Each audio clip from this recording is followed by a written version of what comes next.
Dalam hidup, tak semua kisah berjalan mulus seperti yang diimpikan. Ada cerita-cerita di balik senyum, ada luka yang tersembunyi di balik keberanian. Video ini mengangkat sebuah kisah nyata tentang perjuangan, pengorbanan, dan keteguhan hati seseorang yang berani menghadapi kerasnya kehidupan di negeri orang. Kisah ini bukan sekadar untuk didengar, tetapi untuk direnungkan. Semoga lewat video ini, kita bisa lebih memahami arti ketulusan, kekuatan, dan pentingnya saling menghargai perjuangan sesama. Di sebuah desa kecil di Jawa Timur, hidup seorang perempuan bernama Murni, ibu dari 3 anak yang masih kecil-kecil. Suaminya sudah lama meninggal karena kecelakaan kerja. Sejak saat itu, Murni harus memikul seluruh beban keluarga. Ia bekerja serabutan, kadang mencuci baju tetangga, kadang jadi buruh tani. Tapi penghasilan itu tak pernah cukup. Anak sulungnya, Rizal, baru kelas 5 SD. 2 adiknya, Lina dan Bayu, masih lebih kecil. Setiap malam, Murni selalu menghitung uang receh yang berhasil dikumpulkannya hari itu. Tapi selalu sama, tak cukup untuk beli beras besok. "Mak, Lina lapar," keluh anak perempuannya suatu malam. Murni terdiam. Ia hanya bisa memeluk Lina, menyembunyikan air mata yang jatuh di balik senyumnya. Suatu hari, seorang tetangga datang membawa kabar. Ada agen penyalur tenaga kerja yang sedang mencari perempuan untuk bekerja sebagai pembantu rumah tangga di negara Arab. Gajinya besar, katanya. Bisa lebih dari 10 kali lipat dari apa yang Murni dapatkan di kampung. Tapi jauh, Bu Murni, kata tetangganya. Di sana, Arab Saudi. Tapi banyak yang berhasil. Pulang bisa bangun rumah. Murni tidak langsung menjawab.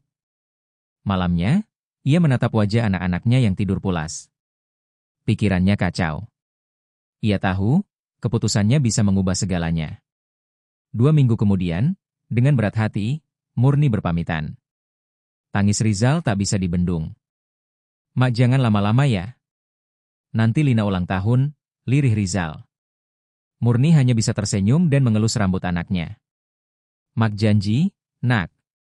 Mak pergi untuk masa depan kalian." Ia berangkat tanpa tahu bahwa perjalanan ini bukanlah jalan keluar, tapi justru awal dari sebuah tragedi yang tak terbayangkan.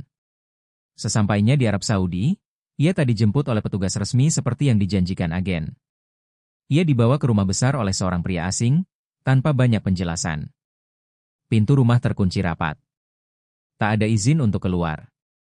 Dan sejak hari pertama, Murni sudah tahu ia telah masuk ke dalam jerat yang tak mudah dilepaskan. Murni berdiri di balik jendela besar rumah majikannya. Matahari bersinar terik di luar, tapi hatinya membeku. Hari itu adalah hari ketiganya di Riyadh, namun rasanya seperti sudah berbulan-bulan. Tidak ada suara selain dengkuran AC tua yang terus berdengung. Tak ada tawa anak-anak, tak ada suara ayam berkokok seperti di kampung. Hanya kesunyian dan ketakutan. Majikannya, seorang wanita paruh baya bernama Nawal, bersikap dingin sejak awal. Tidak ada senyum. Tidak ada perkenalan. Hanya perintah. Gosok lantai. Bersihkan dapur sebelum zuhur. Kau lambat. Jangan makan sebelum selesai. Hari pertama, Murni masih berusaha ramah. Hari kedua, dia mulai ketakutan. Dan pada hari ketiga, semua berubah jadi tekanan mental. Pagi itu, Murni telat bangun karena kelelahan. Ia hanya tidur 2 jam. Sebelum subuh, dia sudah harus bangun untuk menyiapkan teh dan roti. Tapi tubuhnya tak kuat. Ia tertidur di pojok dapur sambil memegang sapu. Tiba-tiba suara keras membangunkannya. Plak! Tangan Nawal menampar wajahnya tanpa peringatan. "Kau pikir ini hotel? Kerja, bukan tidur," bentaknya sambil menunjuk lantai yang belum bersih. Murni menggigit bibir. Air matanya jatuh, tapi ia diam. Ia tahu, kalau melawan, bisa lebih parah. Jam demi jam berlalu. Pekerjaan tak kunjung habis. Dari mengepel seluruh rumah berlantai marmer, mencuci pakaian tanpa mesin cuci, hingga merawat anak-anak majikan yang kasar dan suka mencubit. Pernah suatu siang, anak perempuan majikannya yang baru berusia 6 tahun sengaja menumpahkan susu ke sofa, lalu menuding Murni dengan suara keras. "Dia yang tumpahkan. Dia kotor." Murni menggeleng, mencoba menjelaskan. Tapi Nawal langsung menamparnya lagi. Jangan berani bohong. Murni mulai paham, rumah ini bukan tempat kerja. Ini adalah penjara. Ia dilarang pegang ponsel. Paspor dan dokumen ditahan oleh keluarga majikan. Ia bahkan tidak tahu apakah ia masih terdaftar secara legal di agensi. Tidak ada kontrak yang diberikan. Semua janji manis agen di Indonesia seolah menguap begitu saja. Pada malam hari, Murni duduk di kamar sempit tanpa jendela, tempat tidurnya hanya selembar kasur tipis di lantai. Ia memeluk baju anak-anaknya yang diam-diam ia bawa dari kampung. Baju Rizal yang sudah kekecilan, baju tidur Lina yang ada gambar kartun rusak di bagian dada, dan kaos kaki kecil Bayu yang bau tanah kampungnya masih tersisa. Tangisnya pecah tanpa suara. Apa kabar anak-anakku? Rizal? Lina? Bayu? Ia mencoba menulis surat, tapi tak tahu harus dikirim kemana. Ia mencoba berbicara kepada supir rumah itu saat sedang bersih-bersih halaman, tapi lelaki itu hanya menggeleng pelan dan berbisik, "Jangan bicara. Nanti kau dikirim ke padang pasir." Murni mulai merasa putus asa. Dan malam itu, untuk pertama kalinya, ia berpikir tentang kabur. Tapi kemana? Ia tak tahu jalan. Tak bisa bahasa Arab. Tak punya uang. Dan yang paling menakutkan, majikannya pernah bilang bahwa siapapun yang kabur akan dipenjara dan dideportasi tanpa bayaran. Dinding rumah itu memang tidak berduri, tapi menusuk jiwanya lebih dalam dari apapun. Malam itu udara dingin menusuk tulang. Murni duduk menggigil di sudut kamar kecil yang bau pengap. Tubuhnya masih terasa lelah setelah disuruh membersihkan halaman belakang yang penuh debu dan kotoran hewan. Tapi bukan rasa lelah yang membuatnya tak bisa tidur. Ia sudah bulatkan tekad, malam ini ia akan kabur. Selama 2 minggu ia diam-diam memperhatikan pola rumah. Ia tahu waktu kapan majikan tidur, kapan supir datang dan pergi, dan di mana letak kunci pagar diletakkan sementara oleh penjaga rumah. Jam menunjukkan pukul 1.42 dini hari. Rumah sudah sunyi. Lampu-lampu padam. Hanya suara kipas angin tua di lorong yang berputar lambat. Ia berdiri pelan, tanpa suara, dan menapakkan kaki di lantai dingin menuju pintu belakang. Dengan tangan gemetar, ia menarik napas panjang. Kunci pagar tergantung di gantungan dapur, seperti yang sudah dia perhatikan sejak seminggu terakhir. Ia raih kunci itu. Digosoknya perlahan agar tak berbunyi. Langkahnya ringan, seperti bayangan. Saat itu, hanya satu pikiran yang ada di kepalanya. Aku harus pulang, aku harus kembali ke anak-anakku. Ia sampai di halaman luar. Di kejauhan, ia bisa melihat jalanan gelap yang sepi. Jantungnya berdetak kencang. Ia memasukkan kunci ke gerbang besi. Berharap pagar itu membuka ke kebebasan. Klik. Tapi tiba-tiba terdengar suara keras dari belakang. "Hei! Mau kemana kau?" Murni kaget dan refleks menjatuhkan kunci. Di belakangnya, muncul bayangan besar, penjaga rumah. Wajahnya marah, mata melotot. Ia memegang tongkat kayu dan mendekat cepat. "Maling! Maling!" teriaknya. Seketika lampu rumah menyala. Pintu utama terbuka, dan Nawal muncul sambil membawa ponsel dan teriak marah. "Apa kau coba kabur?" "Hah?" Tidak tahu diri. Penjaga rumah menarik Murni kasar ke dalam. Ia diseret seperti binatang, bajunya robek, lututnya berdarah terseret di lantai keramik. Murni menangis, memohon, "Tolong, saya cuma mau pulang, saya mau ketemu anak saya." Tapi tak ada belas kasihan. Di dalam rumah, Nawal menyuruh penjaga mengunci kamar Murni dari luar. "Mulai sekarang, dia hanya boleh keluar kalau saya bilang. Dan ambil air dan roti, itu saja cukup makanannya." Hari-hari berikutnya menjadi lebih kelam. Pekerjaannya bertambah berat, makiannya lebih sering, dan pukulan kadang datang tanpa alasan. Bahkan anak majikannya ikut-ikutan menendang Murni jika tak puas. Dan yang lebih buruk, Nawal mengancam akan melaporkannya ke polisi karena mencoba mencuri dan kabur. Bila sampai itu terjadi, Murni bisa masuk penjara dan dideportasi dengan status kriminal. "Tak akan ada yang percaya padamu," teriak majikannya. "Kau hanya pembantu tak berguna. Kau pikir negara ini akan bela kamu?" Murni menyadari, ia bukan hanya terperangkap, tapi kini dia juga dicap sebagai penjahat. Tangis Murni tak lagi bersuara. Air matanya habis. Satu-satunya harapan tinggal pada Tuhan dan pada kekuatan hati yang masih bertahan. Tapi di balik semua itu, ia tak tahu, nasibnya akan berubah lebih buruk dari yang ia duga. Sudah 3 hari Murni bekerja dengan demam tinggi. Tubuhnya menggigil, kepala seperti dihantam batu, dan tulangnya terasa nyeri dari ujung rambut hingga kaki. Tapi tidak ada pilihan untuk beristirahat. Di rumah besar itu, sakit bukan alasan, dan kasihan hanyalah ilusi. Pagi itu, ia tersungkur di dapur saat sedang mencuci piring. Air sabun membasahi bajunya yang tipis. Ia berusaha berdiri, tapi lututnya lemas. Piring-piring pecah berserakan. Suara kaca yang retak membuat UM Nawal datang sambil mengacung-acungkan sendal rumahnya. Apa ini? Bodoh. Lihat yang kau lakukan. Dasar binatang. Dengan napas tersengal, Murni mencoba menjelaskan, maaf saya demam pusing saya jatuh. Plak! Tamparan keras mendarat di pipinya. Suaranya nyaring, meninggalkan merah membekas. Jangan pura-pura sakit. Kau pikir ini hotel? Kau mau makan gratis tanpa kerja? Murni tak membalas. Ia hanya mengangguk, merangkak mengumpulkan pecahan kaca dengan tangan gemetar. Beberapa potong kaca menembus kulit tangannya, mengalirkan darah yang jatuh ke lantai, bercampur air sabun dan air mata. Malam itu, demam Murni makin tinggi. Tubuhnya panas, tapi ia menggigil. Nafasnya mulai berat, batuknya berdahak darah. Ia tahu, ini bukan flu biasa. Mungkin infeksi. Tapi siapa yang peduli? Ia mengetuk pintu kamarnya dari dalam, berharap ada yang mendengar. Umi, saya sakit, tolong bawa ke dokter. Tak ada jawaban. Pintu tetap terkunci. Waktu terasa lambat. Detik demi detik hanya diisi napas berat dan rasa dingin yang makin menguasai tubuhnya. Sampai tengah malam, pintu akhirnya terbuka. Tapi bukan dokter yang datang, melainkan anak laki-laki majikan, Nawal kecil, yang usianya baru belasan.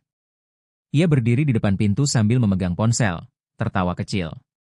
Kau kelihatan seperti mau mati, katanya dalam bahasa Arab yang Murni sedikit pahami. Murni hanya meringkuk. Tak ada tenaga untuk bicara. Tapi Nawal masuk dan mengambil sesuatu dari kamar, uang 50 rial milik Murni yang disembunyikan diam-diam di bawah kasur. Sisa dari tips yang pernah ia terima waktu ikut majikan belanja, satu-satunya harapan untuk membeli obat jika sempat keluar.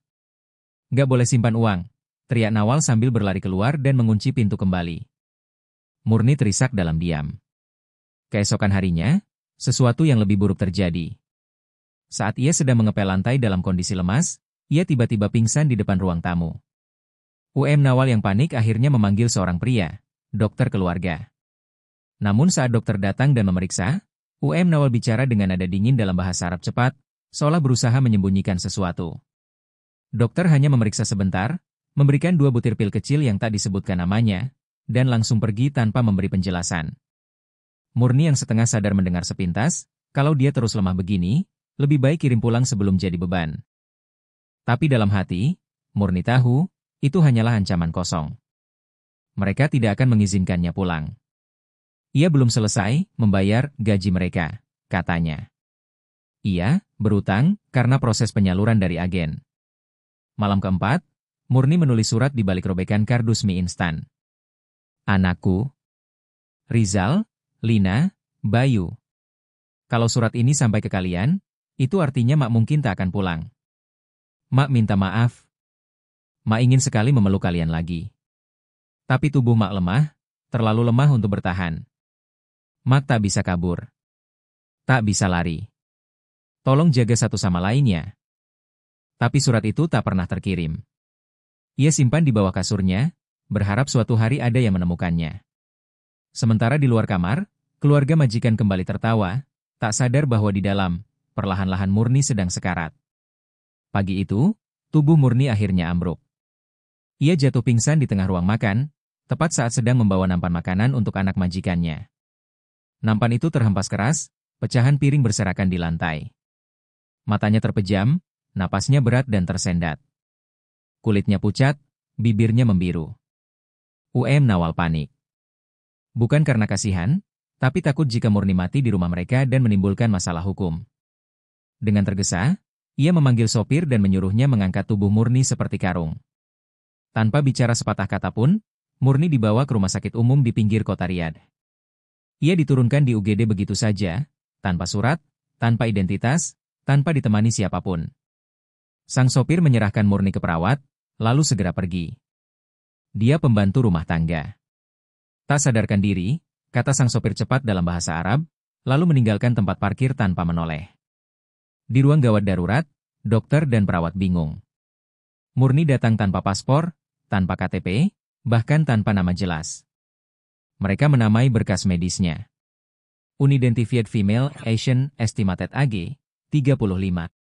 Ia hanya mengenakan daster kumal dan sandal yang tak berpasang. Tangannya luka-luka, tubuhnya kurus dan penuh memar.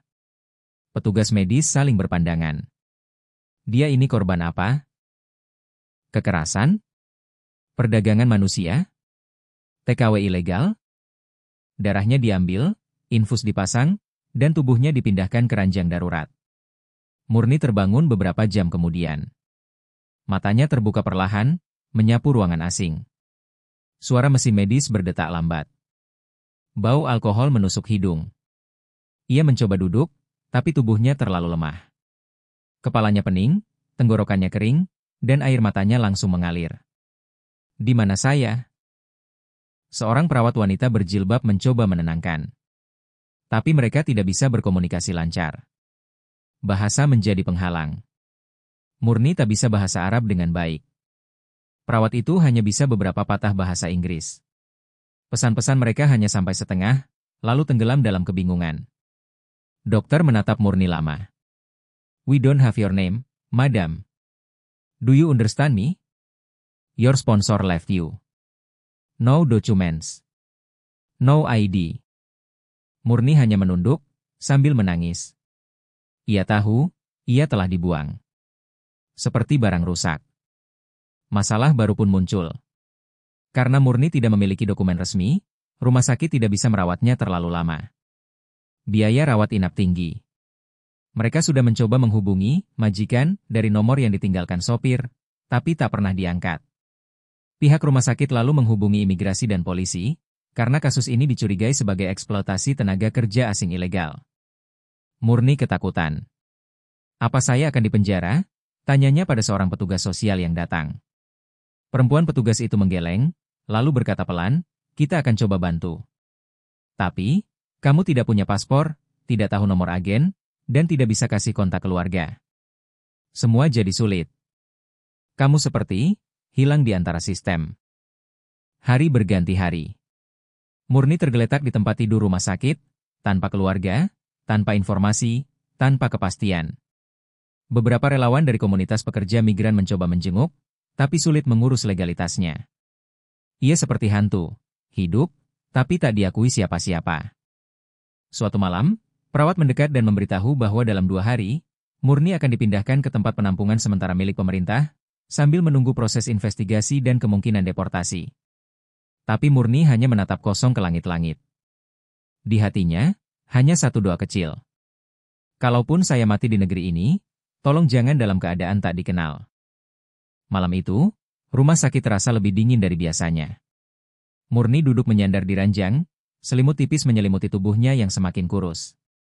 Selang infus masih menusuk punggung tangannya, tapi pikirannya jauh melayang, ke rumah di kampung, ke suara tawa anak-anaknya, dan wajah ibunya yang terakhir ia peluk 5 tahun lalu. Seorang petugas sosial dari komunitas relawan Indonesia datang menjenguk. Namanya Bu Rina, satu-satunya orang yang bisa bicara bahasa Indonesia dengan lancar. Ia membawa setumpuk dokumen dari KBRI yang belum bisa diproses karena minimnya data.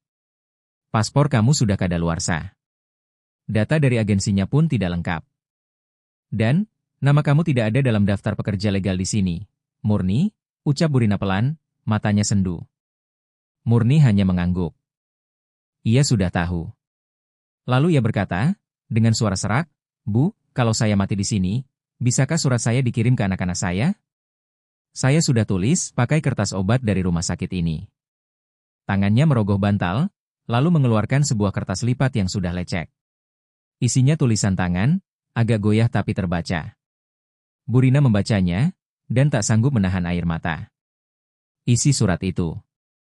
Untuk Rizal, Lina, dan Bayu. Maafkan Mak karena belum pulang. Mak janji dulu cuma sebentar, tapi ternyata lama. Lama sekali.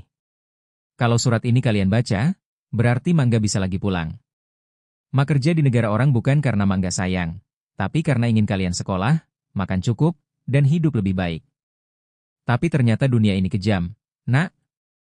Di sini Mak diperlakukan seperti budak. Sakit pun harus kerja. Tak ada hari libur.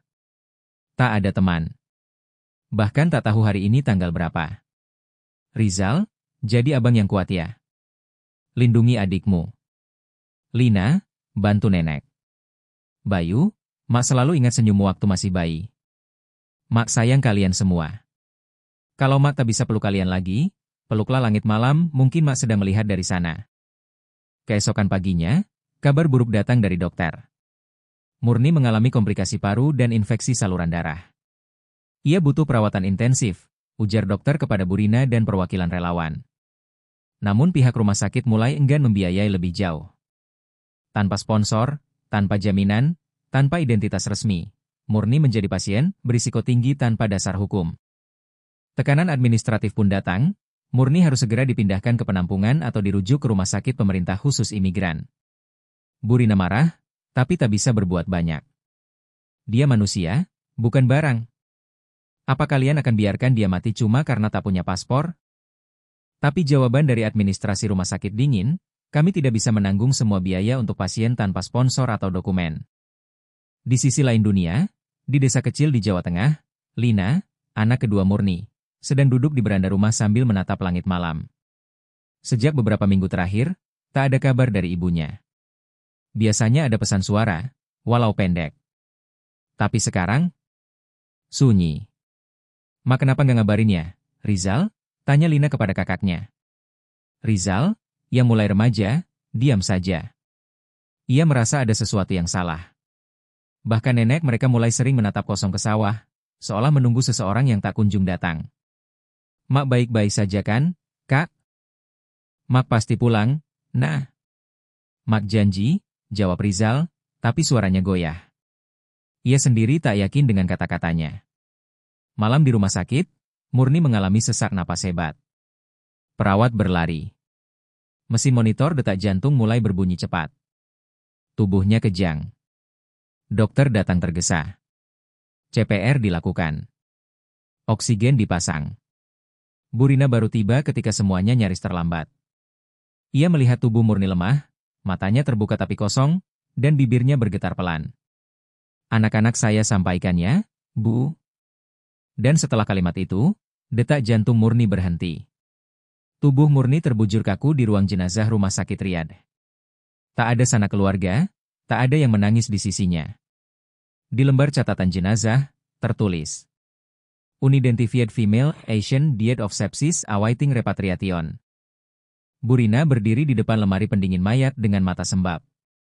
Ia tak menyangka pertemuan singkatnya dengan Murni adalah yang terakhir. Dia bukan jenazah tak dikenal. Dia seorang ibu. Namanya Murni. Ibu dari 3 anak yang menunggu pulang, bisiknya dalam hati. Namun perjuangan belum selesai. Ketika Bu Rina mencoba mengurus repatriasi jenazah, masalah kembali muncul. Murni tak memiliki paspor aktif, tak tercatat dalam sistem tenaga kerja resmi, dan agensi penyalurnya di Indonesia sudah lama tutup. Lebih buruk lagi, majikan yang membuangnya telah mengganti nomor telepon dan tak bisa dilacak. Ada kemungkinan besar dia harus dikubur di sini, sebagai jenazah anonim, kata petugas di KBRI dengan suara berat. Bu Rina menggeleng keras. Tidak. Dia harus pulang.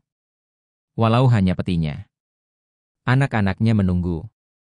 Sementara itu di kampung, suasana di rumah kecil keluarga Murni semakin suram. Sudah lebih dari 2 bulan tak ada kabar. Lina makin sering menangis diam-diam di pelukan nenek. Rizal sering mematung di depan pos ronda, menunggu mobil pos yang tak pernah membawa kabar. Bayu, yang paling kecil, tak mengerti apa-apa. Ia hanya bertanya polos. Kapan Mak pulang, Kak? Aku udah gambar bunga buat Mak. Suatu sore, datanglah seorang perangkat desa membawa sebuah surat dari pihak Kementerian Tenaga Kerja. Isinya membuat seluruh rumah terdiam. Murni dinyatakan meninggal dunia di luar negeri. Tidak ada foto jenazah, Hanya keterangan bahwa akan ada pengiriman peti jenazah tanpa identitas jelas dalam waktu 2 minggu. Proses pemulangan berlangsung tegang. Jenazah Murni ditutup rapat dalam peti kayu bersegel. Tak boleh dibuka karena sudah terlalu lama dan risiko infeksi tinggi. Di bagian luar hanya tertulis, perempuan WNI nama diduga, Murni status tidak resmi dikirim ke desa asal. Bu Rina yang ikut mengantar ke bandara hanya bisa menyeka air matanya. Ia menempelkan surat tulisan tangan Murni ke bagian atas peti. Kalau surat ini kalian baca, berarti Mangga bisa lagi pulang. Hari pemakaman. Ribuan mata berkaca-kaca saat peti jenazah Murni diturunkan dari mobil ambulans di tengah kampung. Tak ada prosesi negara, tak ada pengalungan bendera, hanya isak tangis anak-anak yang menggenggam bunga kertas dan doa dari warga sekitar. Rizal, Lina, dan Bayu berdiri di sisi liang lahat sambil memandangi peti itu. Lina memeluk Papa Nisan dan berbisik, "Mak, Lina tahu ini Mak, walau nggak bisa lihat wajah Mak lagi." Nenek mereka pingsan saat tanah mulai menimbun peti. Beberapa hari kemudian, rumah kecil itu penuh dengan pelayat. Tapi kehidupan tak serta-merta membaik. Tak ada santunan. Tak ada uang pensiun. Yang tersisa hanyalah luka, trauma, dan 3 anak yang kehilangan segalanya. Bahkan tak punya cukup bukti hukum bahwa ibunya pernah bekerja resmi di luar negeri. Rizal menatap langit malam. Ia membaca ulang surat terakhir ibunya, kertas lecek yang kini dipajang di dinding rumah. Dan ia bersumpah dalam hati. "Aku akan buktikan, Mak, bahwa Mak bukan orang tak dikenal. Mak pahlawan. Walau dunia tak mengakuimu, kami akan selalu ingat."